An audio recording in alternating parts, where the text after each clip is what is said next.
आज भारत को एक विकासशील देश के रूप में देखा जाता है, जिसकी गिनती दुनिया के गरीब देशों में होती है। लेकिन क्या आप जानते हैं, भारत पहली शताब्दी से 11वीं शताब्दी तक दुनिया का सबसे संपन्न देश था, जिसकी घरेलू आय 33.8 मिलियन डॉलर के साथ दुनिया के सभी देशों से बहुत ज़्यादा थी।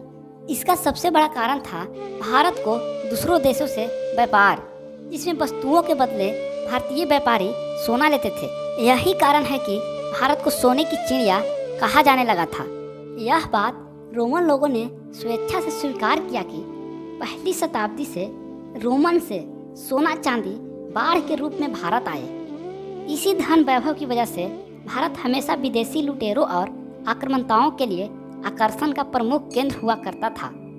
यह इसकी चकाचौंध ही तो थी जो सिकंदर जैसे राजा को मकदूनिया से भारत तक खींच लाए और जिसने भारत को जितना अपने जिंदगी का सबसे बड़ा उद्देश्य बना लिया।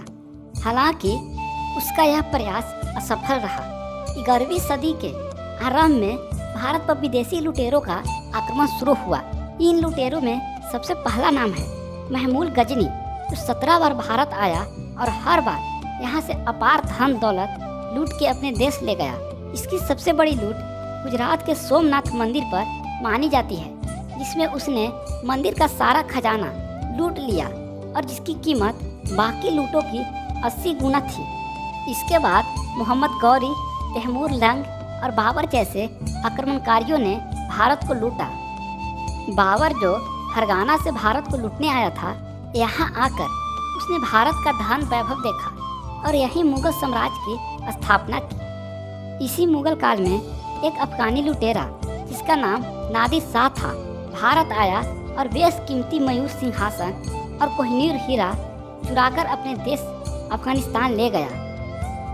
मयूर सिंहासन, जिसे तख्तेता उस भी कहते हैं, पूरी तरह से हीरो से जड़ा हुआ था, जिसके बारे में कहा जाता है कि यह इतना कीमती था कि इससे 2 ताजमहल बनवाए जा सकते थे। कोहिनूर हीरा, जो दुनिया का सबसे बड़ा हीरा था, जो 106 कैरेट डायमंड से बना था और जिसकी कीमत दुनिया के कोई भी जौहरी नहीं लगा पाया था, ये नादिर शाह चुरा कर अपने साथ अफगानिस्तान ले गया और जो कोहिनूर हीरा आज इंग्लैंड के अधिकार में है। इसके बाद डच, पुर्तगाली, फ्रांसीसी और अंग्रेज ने भारत को लूटा।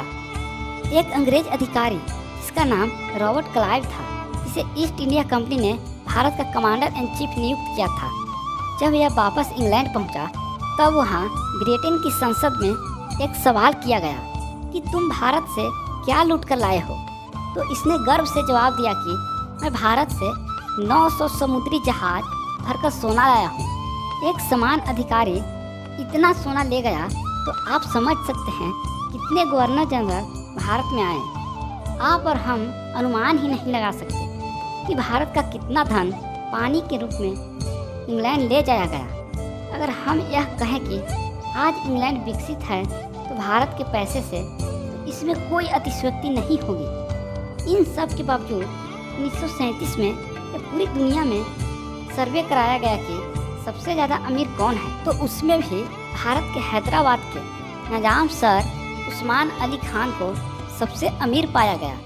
तो आप समझ सकते हैं कि इतनी लूट होने के बावजूद भी भारत पीछे नहीं रहा।